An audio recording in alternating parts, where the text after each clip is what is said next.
আপনার বক্তব্য পুরোটা শুনেছি। আপনি একজন ভণ্ড এবং মিথ্যাবাদী লোক।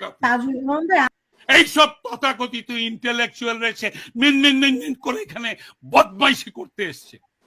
শেখ মুজিব তো মুক্তিযুদ্ধের অর্গানাইজার, শেখ মুজিব স্বাধীনতার অর্গানাইজার, জন্মদাতা। অস্বীকার করে জারজ, বাবাকে অস্বীকার যারা করে তারা জারজ। বাংলাদেশের গর্ভে জন্মানো কৃমিকীট বঙ্গবন্ধুকে অস্বীকার করে, আজকে 7ই মার্চকে অস্বীকার করে, 26শে মার্চ, 16ই ডিসেম্বর সবকিছুতে এরা অপমান করেছে, ইনক্লুডিং 21শে ফেব্রুয়ারি। এরা এনে পাকিস্তান থেকে কাওয়ালির আসর বসিয়েছে। এরা বাংলাদেশের স্বাধীনতার আতুর ঘর ভেঙে দিয়েছে। এরা 32 নম্বরে প্রথমে আগুন দিয়েছে, তারপরে বুলডোজার দিয়ে ভেঙেছে। বঙ্গবন্ধুর ভাস্কর্যের মাথায় উঠে প্রস্রাব করেছে।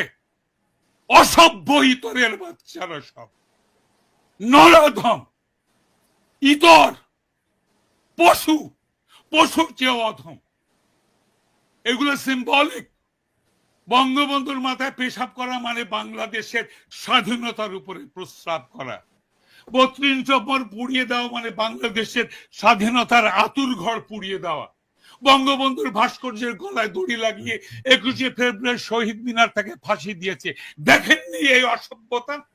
এই অসভ্যতার পক্ষে কথা বলতে এসছেন।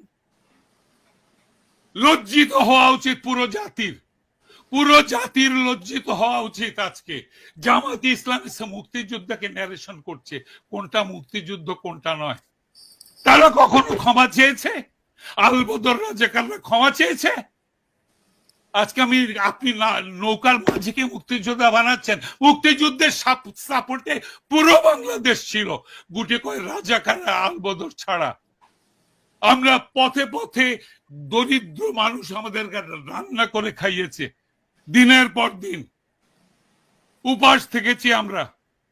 আমার লাশ পচে যেতে দেখেছি ধান ক্ষেতের মাঝখানে, শিশুর লাশ, বৃদ্ধের লাশ। শহীদের হিসাব করেন। এখন কন্ট্রোভার্সি আনে যে আমার যে না 30 লক্ষ হয় নাই, বোধহয় 3 লক্ষ হয়েছে।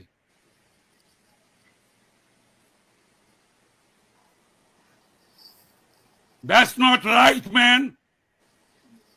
That's not right. আপনি বিবেকের কথা বলেন, আপনি একজন শিক্ষক, আপনি বিবেকের কথা বলেন, মিথ্যা বলবেন না। সুলতান বলছেন না, আপনি জেনারেল স্টেটমেন্ট দিচ্ছেন। আপনাকে আপনার বক্তব্য পুরোটা শুনে